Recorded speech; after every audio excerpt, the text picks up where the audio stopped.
Do you think sanctions are affecting Russia immediately?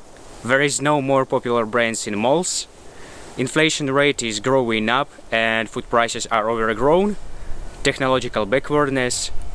What a review can affect us, because Russia can be destroyed much more effective from inside. Just give the power to the right man in our country to do it. So here you can see how was working the propaganda in USSR time. Approximately 8 meters down. The abandoned house in abandoned village. I am in the jail after the filming of this video.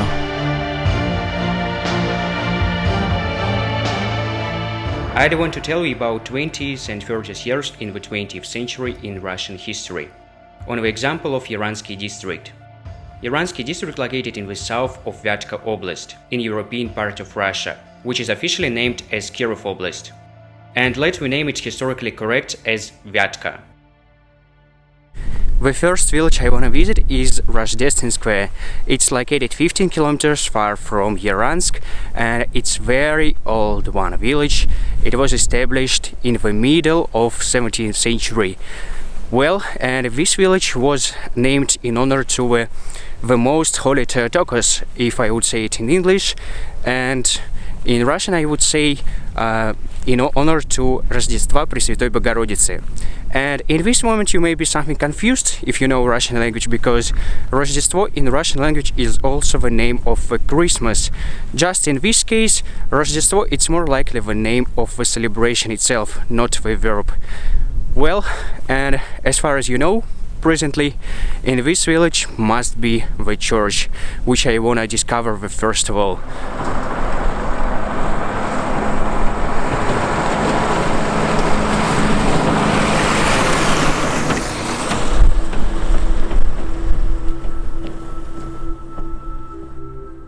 Already by the middle 20s, a large-scale campaign against religion began in Russia. Just a few years after the establishment of Bolshevik power in 1917. The tragic fate didn't spare the local clergy. Pyotr Vladimirovich Zirnev, the son of Father Vladimir, was shot in 1937. The family of Father Vladimir, a priest too, is shown in the photo. The verdict was passed by the special troika of the UNKVD under Article 58, paragraph 10, for anti-Soviet agitation. The executed priest left a widowed wife, along with 3 sons and 1 daughter. In the same 1937, another local clergyman, Father Nicanor, died. Faith and traditional way of life collapsed. In the surviving sermons of Father Nicanor, one can hear the indignation of a person who is not indifferent to what is happening. What terrible news is reaching me, that people have departed from God. They say that there is no God, there can be nothing sacred. Crosses are being removed. Father Nicanor was very upset by what was happening in country, village, family. In December 1937, he died of a heart attack at the age of 42.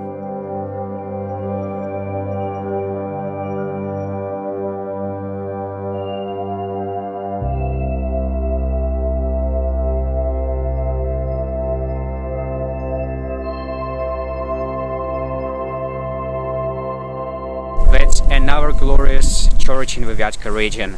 And I try to imagine how this church was looking before in the past, because after the 30 years this church was halfly destroyed. Now only preserved the bell tower, and I try to imagine how this church was looking in the past, because it was looking very rich for this village, for a village where was living less than 1,000 people. And this church was like a local center for the parishioners from the surrounding villages, and people came here for praying, and there was another occasion for people to associate with each other.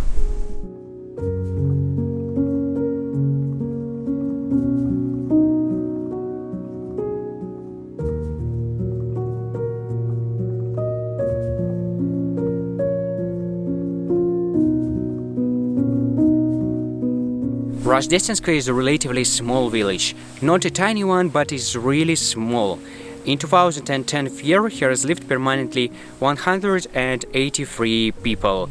And I think it's clear because nowadays here live even less people than 12 years ago. And interesting phenomenon about this village, what I noticed already, it's an old Soviet food store. Look at this. Yeah, here's even preserved the old Soviet design and signboards. And I tell you more, because this food store is working now. Wow.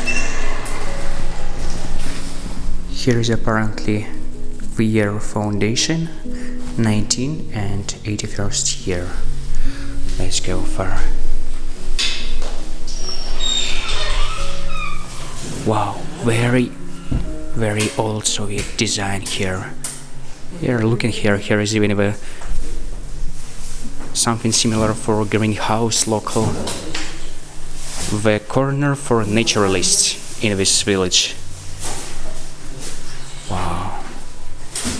Wow, very typical stuff for Soviet market.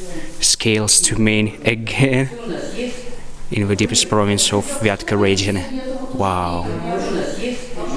This market, as I found out, it's not the private market, it's a state market sponsored by local district administration. Wow.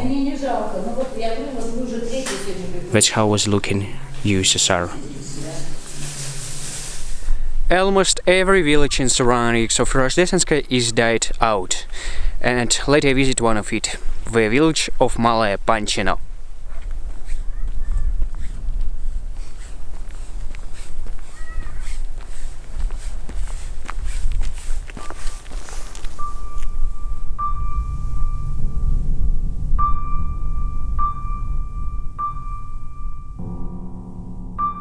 Unfortunately, rural life was shaken as much as 2 times in the previous century. First as a result of collectivization and расkulачивание, or dispossession, all in the same 20s and 30s, and then the second time already in 90s. All this, of course, couldn't affect on the well-being of village life. This is especially noticeable on the example of the villages of the northeast of European part of Russia, where the conditions for agriculture are the least suitable. One of such examples is the village of Maloe Panchino. According to local residents, back in 2010, life was still in full swing here.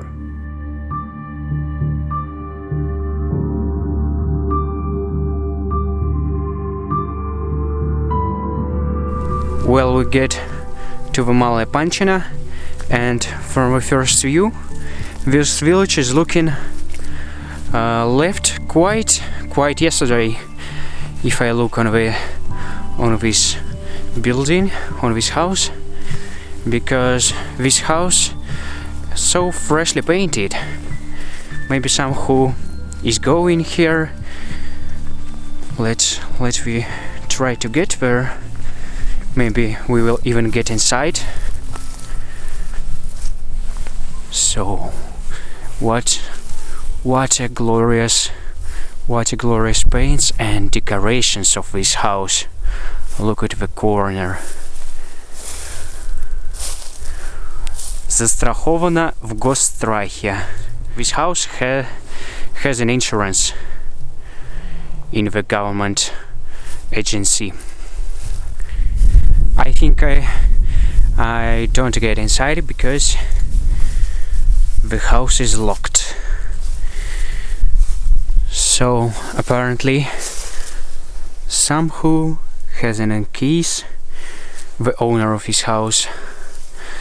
But if I try to see it inside, that's looking so old, dirty, and that's looking that it's really abundant. Do you know what is it? I guess it's a well. Wow, that's really deep here, and almost no water here.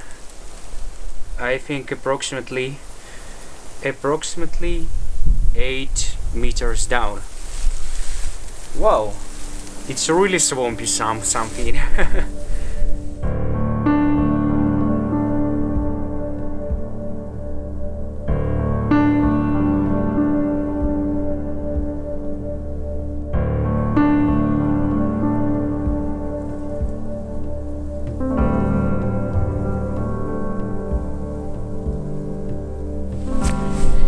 another attempt to get to inside the house.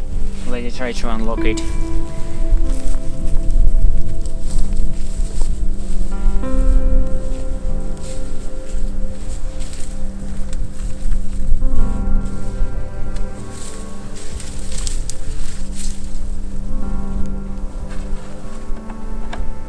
Wow, here is really open. Wow.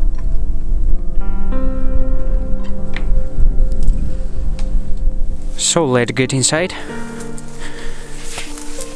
Wow. Room tour in abandoned village. What a nice.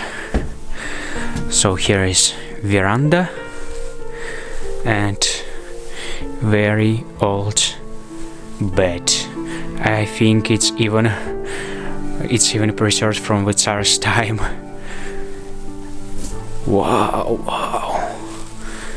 Wow, absolutely ancient TV. Maybe I even find out the year of construction of it. Does it signed anywhere? I think nothing signed. Let's go to the next room. Stairs. What's going here? And I found some runduks here.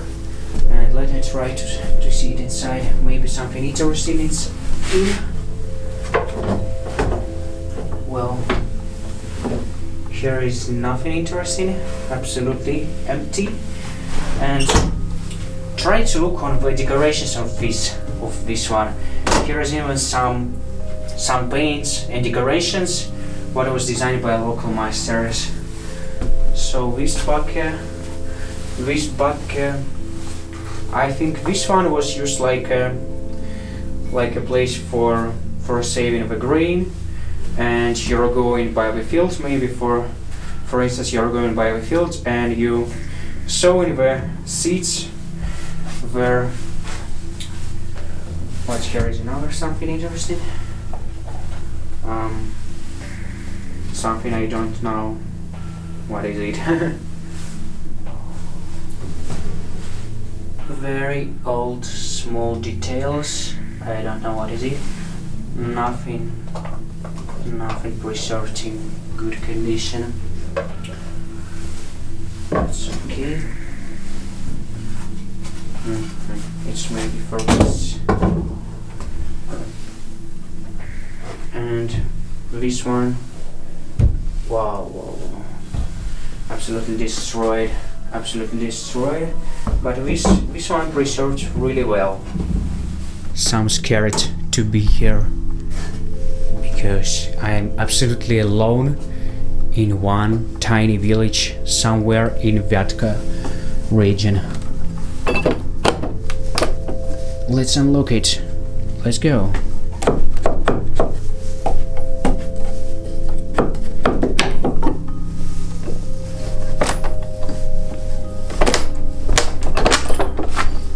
Oh, it's a second exit. Oh, absolutely destroyed the next part of the house. Well, we'll not risk go there. It was the second exit. Okay. I think it's a kitchen must be. Let's go here. Wow.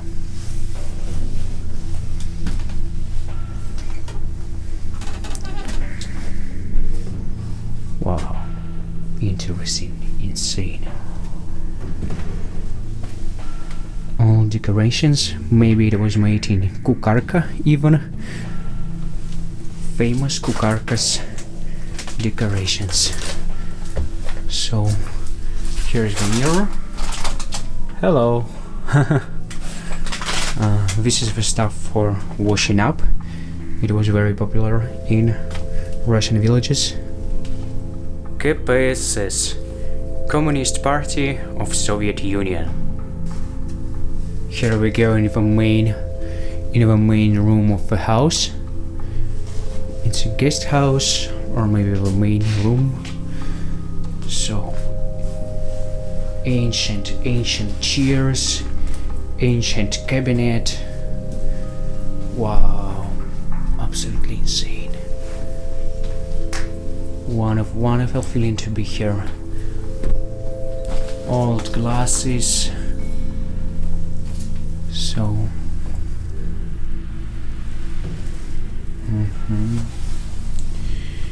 and the old bed with a carpet on the wall of the home. Wonderful. It was really popular in Russian houses and then later in Soviet flats to put carpets on the wall. It was really popular. I even remember it was at my flat when I was living with my parents. That's absolutely amazing feelings for myself.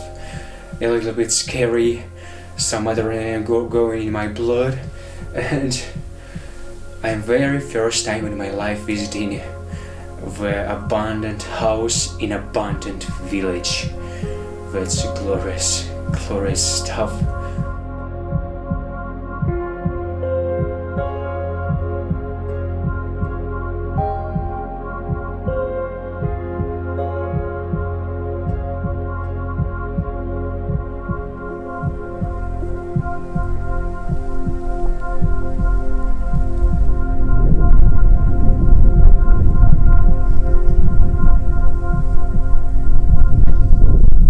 So well, this house is looking the most welcoming. Let's try to get inside too. Absolutely open, free for everyone. Let's go, welcome, and start to live here. Oh no, no.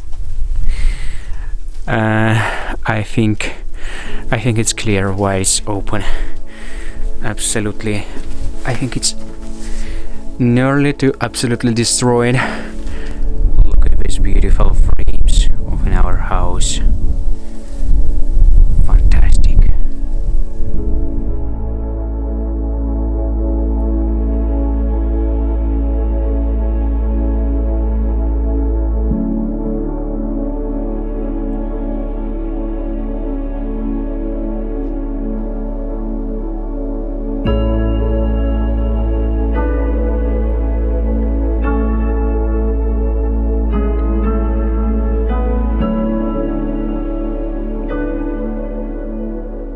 It's my lovely feeling when I get on the edge of the world or on the edge of civilization.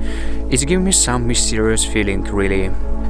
So let's have a look on the last one building of this village. And here is going the path, which led to somewhere undiscovered, obviously.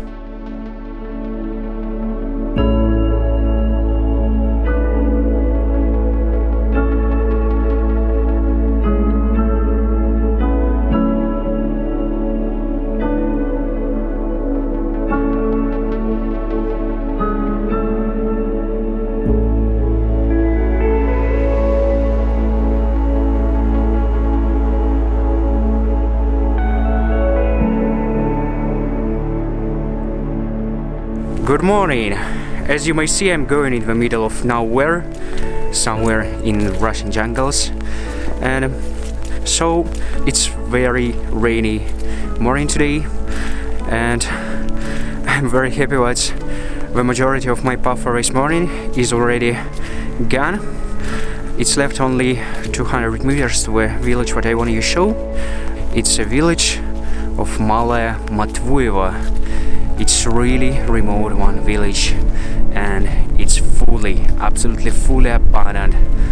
So let's discover it.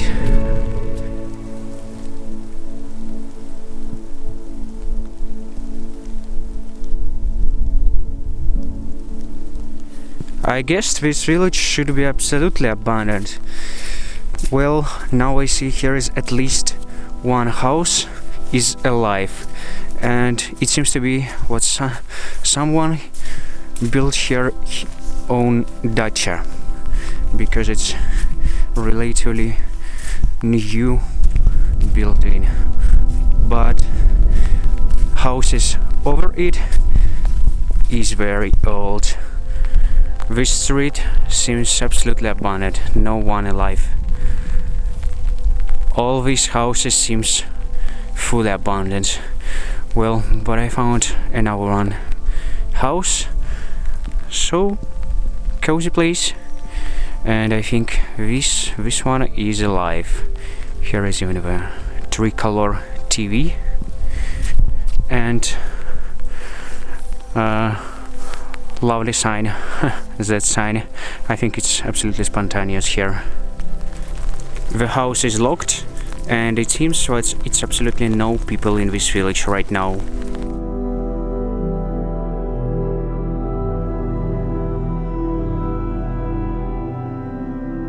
In the end of 20s, the beginning of 30s, started Rozhdestvenskoye, or dispossession, what literally means liquidation of kulaks as a class. Kulak literally translates as a feast from Russian, colorfully describing wealthy peasants. Agricultural production in the Vyatka region, as well as throughout the country, remains low commodity, fragmented, highly dependent on the vagaries of nature, and the possibilities for its growth were very limited. Managing small plots of land with the help of primitive tools doomed the peasants to the heavy manual labor, what held back the industrialization, and posed serious obstacles to the overall economical development of the country on the eve of a Great Patriot War. Simultaneously, with Rozhdestvenskoye was going a reverse process of collectivization, with establishing state collective farms. In the first years of mass collectivization, there was a reduction of agricultural production. The livestock industry was particularly hard hit. Fearing that they would begin to socialize not only horses and cows, but also smaller cattle, the peasants put sheep, pigs, and calves under their knife. The proceeds were spent, as a rule, on clothes or on booze. Among the peasants of the neighboring Rozhdestvenskoye district, for example, you could hear such conversation. Anyway, it will also go to commune. With this money, while we can, we would better feast. Artificial acceleration of collectivization, the dispossession of prosperous farms, led to a partial destruction of volumes of production in the agricultural sector, what immediately led to famine. At the same time, the famous Golodomor happened in Ukraine. According to demographers, the number of Golodomor victims is from 2.2 to 3.9 million people in the period of 1932 till 1933. To elevate the food crisis, the Stalinist leadership in the first half of 1932 began importing food and seeds from abroad. Once the leader of supply of bread on the world market began to buy grain from Canada. The main causes of food difficulties were trivial. It's an organizational confusion of the fastly created collective farms, which led to the large losses in crops and livestock. Collective farm wealth, primarily grain, was often perceived by the peasants as no one's property, and they strove to redistribute it in their favor. Stalin's henchmen couldn't ignore this. In August 1932, a law so-called the Law on Free Spiglets was issued. In order to stop the mass theft of state and collective farm property, amnesty for such cases was excluded.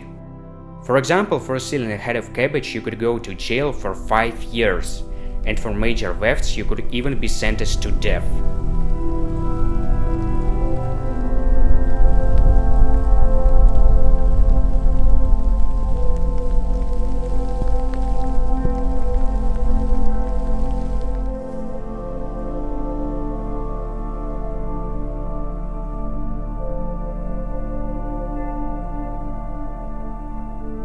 So I got inside the first house and I met here the museum of old stuff.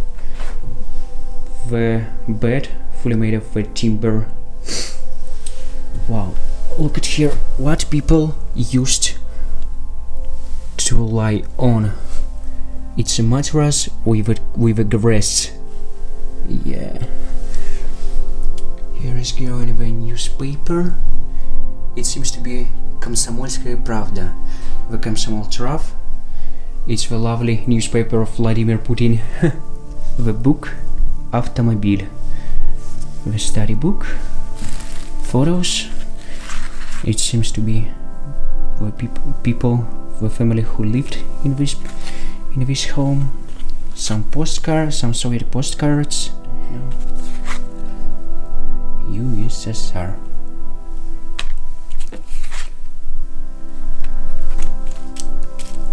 Oh, this is the document. This is the permit for Yaranский ликероводочный завод, Yaranский vodka plant. Let's get a look inside. Долгомирову Николаю Ивановичу. Some postcards again. Olympic Games.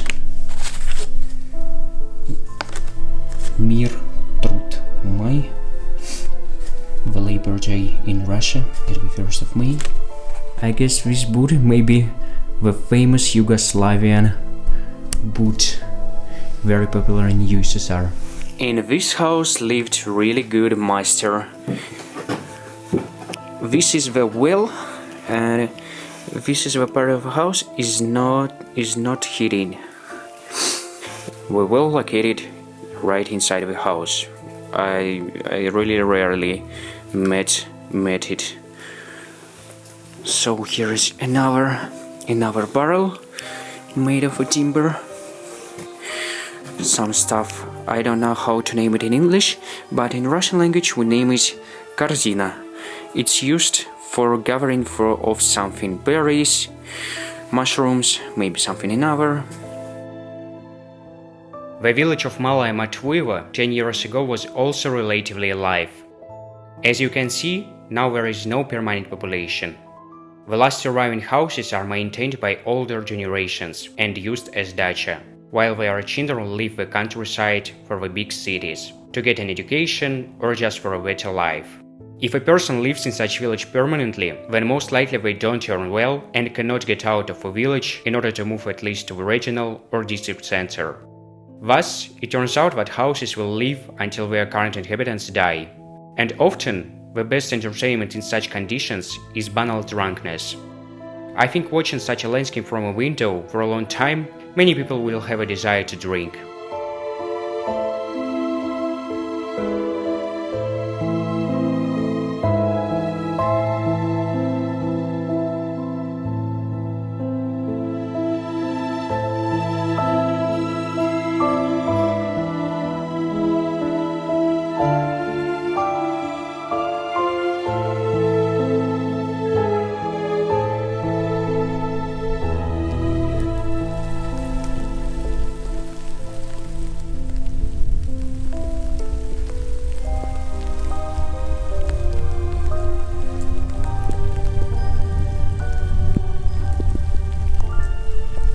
I got inside in one house and let's explore photos.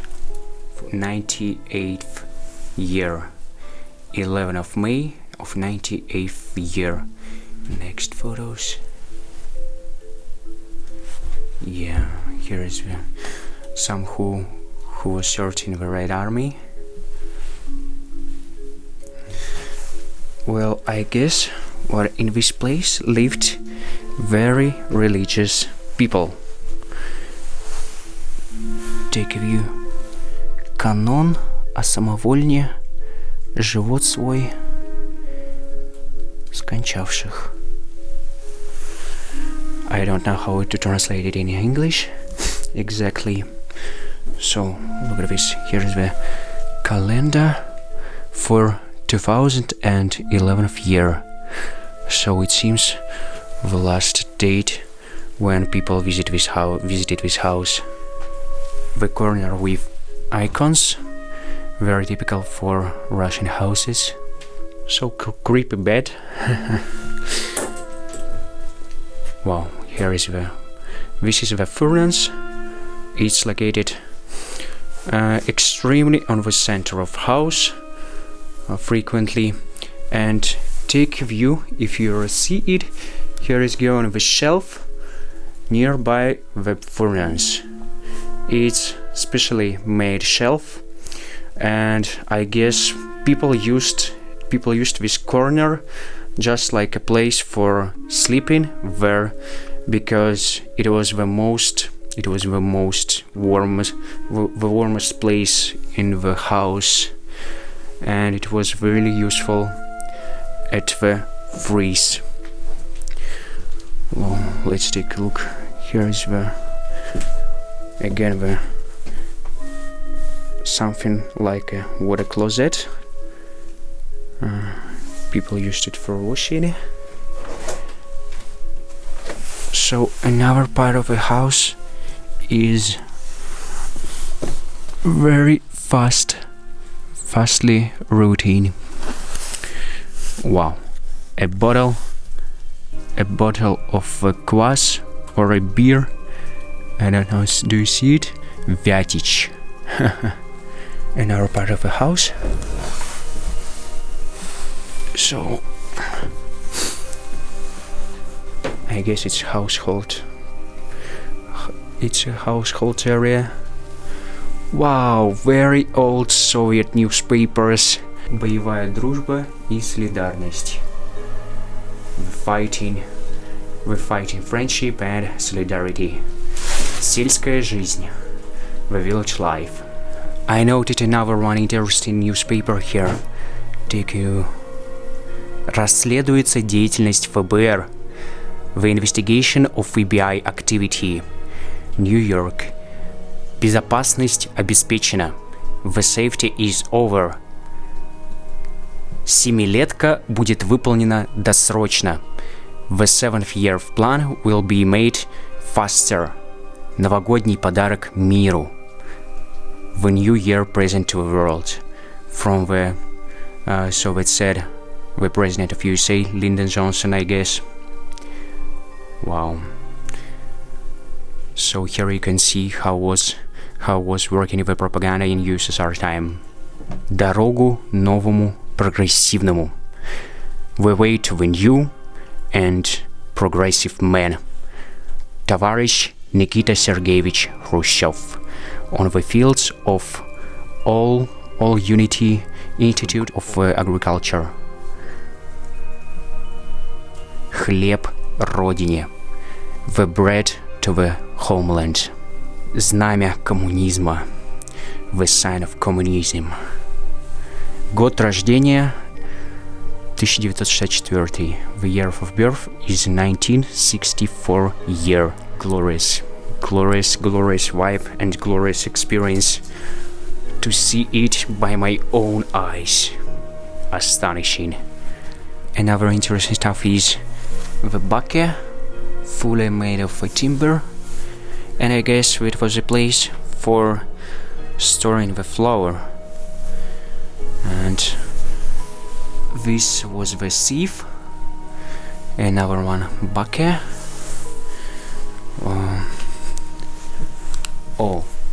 Big barrels made of timber.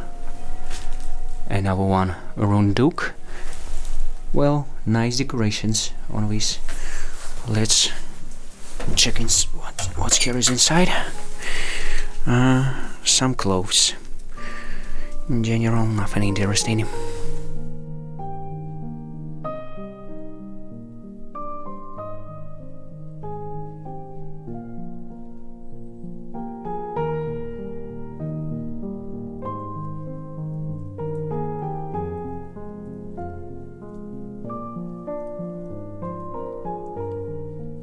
A short biography of one person who lived in this village.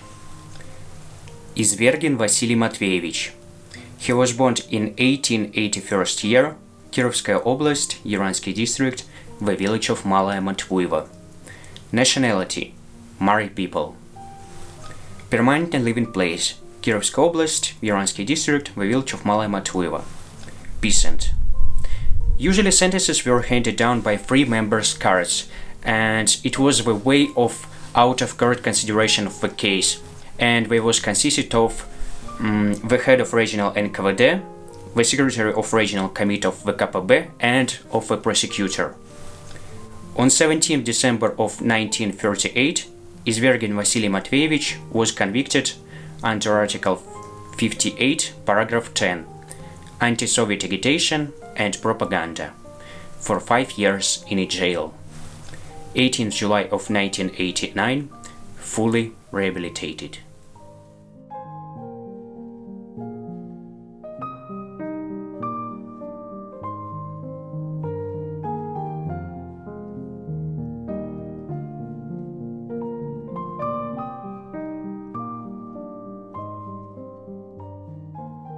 Those who were lucky enough to survive as a result of раскулачивания were often exiled to Siberia. They were called as special settlers. Already former kulaks and other dissenters were transported by freight wagons to the northern regions of Russia and east to Siberia. There are more than 2 million such special settlers mobilized for the development of far corners of country, which accounted for about 2% of the entire peasant population of Russia.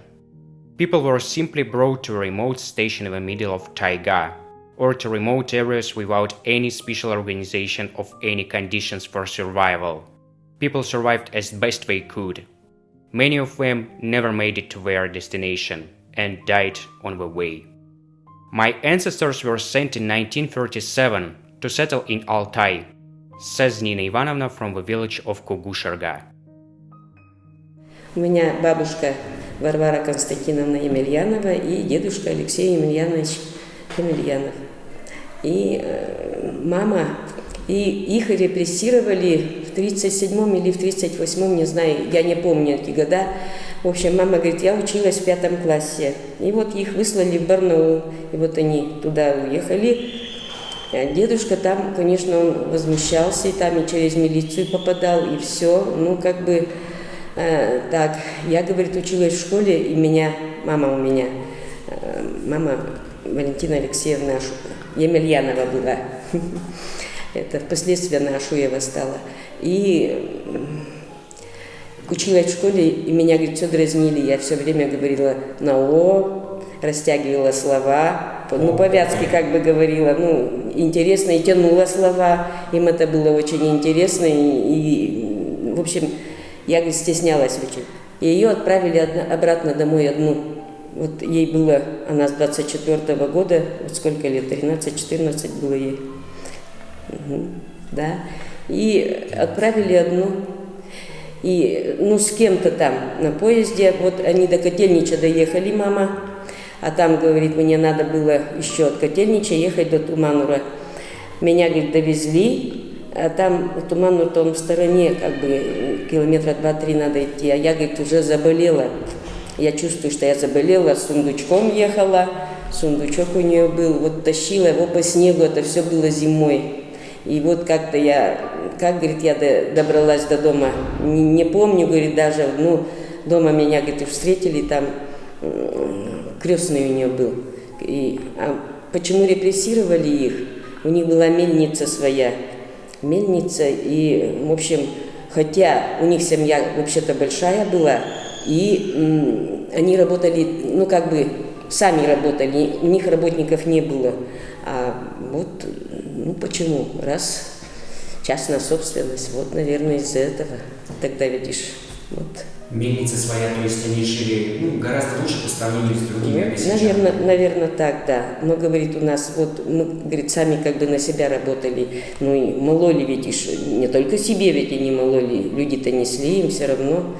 А так, чтобы вот они рьяно как бы или против советской власти, или не против были, ну, я не знаю, но вот раз была вот такая, 37-й год, конечно, был, ведь это страшный год был, тогда за все можно было, наверное, арестовывать, даже за донос, за какой-то, по доносу, все такое, вот, я думаю, наверное, так, но они плохо не относились, ну, как бы, не знаю. Но вот раз они религиозные были, так они, видишь, и не за коммунистов, и не за белых, и не за кого не были. Просто что они работали, они честно работали, и в колхозе, ведь потом-то уже бабушка-то работали в колхозе, а мама-то ушли с ее братом, Евгений Алексеевич был, и они ушли в учительский институт, они поступили оба. Я уже родилась, вот учитель, мама 1922 году меня родила. Училась в этом институте. Здесь, в Яранске, у нас был учительский институт. Как вы сами думаете, это правильно ли было решение загонять всех в колхозы? Конечно, это неправильно. Ну нет, сгонять, не сгонять, это, конечно, раз политика такая уже пошла, но ведь старались-то, конечно, все против были. У каждого свое личное хозяйство было, и тут начинаете гонять. Но ведь потом к этому все привыкли. Вот сейчас у нас как бы уже колхозов нет, нам непривычно, что мы без колхозов живем, правда? А они тогда, конечно, им тоже вновь это было, и они, наверное, тоже против этого были. Но потом, вот потихонечку стали все... Куда деваться-то? Надо было жить, надо было кормить детей, надо было воспитывать, поднимать всех.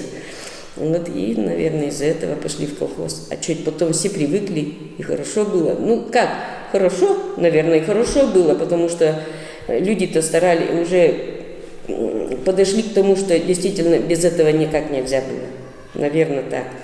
Ведь работали, старались, работали.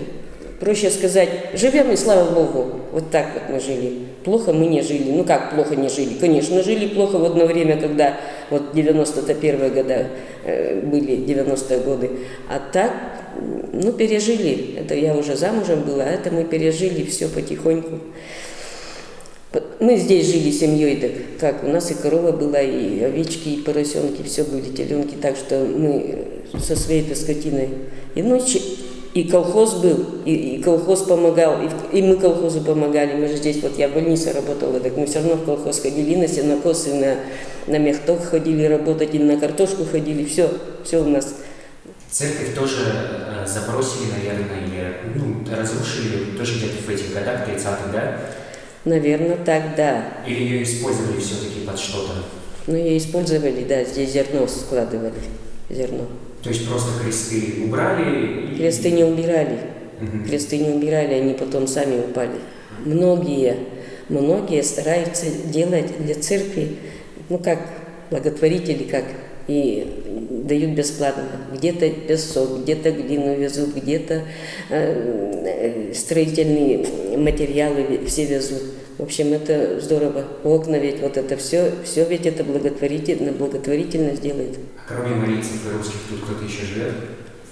Нет, больше нет. Только вот две национальности. Даже татар почти нет? Нет, Лиля вот она привозная, это приезжие, они переселились с Узбекистана, тогда их что-то несколько семей приехало, а так вот она одна осталась, тут больше все разъехались уже, все. Жили у нас Шагизиганов Михаил и, забыла фамилию-то, Лида, вот скажи, в общем, она Марийка, а он татарин. И они, в общем, их сын лежал в больнице. Вот стали спрашивать его: ты кто? Ой, нет, папа-то у тебя кто? Папа татарин, а мама кто? Мама русская. Ой, мама Марийка, а ты кто? А я русский. Ой, как смеялись мы. Хорошо, молодец, правильно все сделал. Всех соединил и всех дружбу укрепил.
Good morning, friends. What a blessing, glorious weather in Yaransk. Today there is no, at least, rain, and I'm really thankful for this. Yaransk was founded in the end of 16th century as a fortress after annexion of Cheremy's people to the Russian Empire. Cheremy's people, it was the name of Mari people in Tsar's time. So then, the history of Yaransk was typical for a small Russian town. There was a local trading center where lived a lot of merchants. Merchants built many beautiful houses in Yaransk. Yaransk is a very small city. Here is living 15,000 people, and the most noticeable sites of it, the Troitsa Живоначальный Cathedral and the Church of Alexander Nevsky.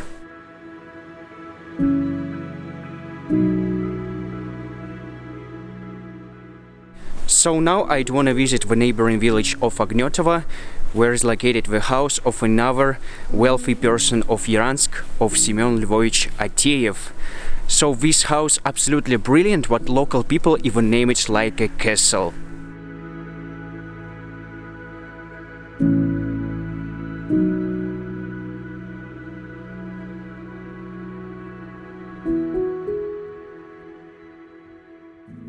The organization of power in the villages was interested. In addition to the village councils were added groups of the poor.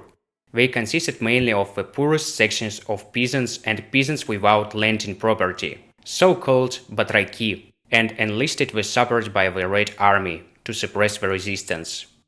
Groups of the poor took part in the redistribution of property taken from wealthy peasants. They helped organize collective farms and subsequently joined them first. In order to realize how well some peasants were already living then, I came to Ognetovo. In 1930, the Ateyev family was dispossessed by the decision of local group of the poor. Semyon Lvovich Ateyev was exiled to a neighboring Nizhny Novgorod region, but the family itself was pitied. For the last decades, Ateyev's house was put down. In fact, it was abandoned. But last year, one of the Kiev entrepreneurs took up the restoration of this house. The house itself was constructed in 1927, right at the stake before the beginning of раскулачивание and collectivization. Previously, homemade bricks were frequently used in the house construction, but the bricks were decorating the Ateyev's house, just amazed by the abundance of patterns and decorations. Literally every one brick has some kind of decoration, which is additionally underlying the richness of the family. Pay attention to white inclusions among the bricks. These decorations was made of a limestone, or how it was named in the past, opoka. Opoka was mined in the neighboring Kukarka, or Sovetsk officially. And this house sparkles like a Christmas tree, so every one decoration is a unique work. And the Ognetovsky castle is an adornment of Vyatka, and is a real monument of Russian kulak architecture.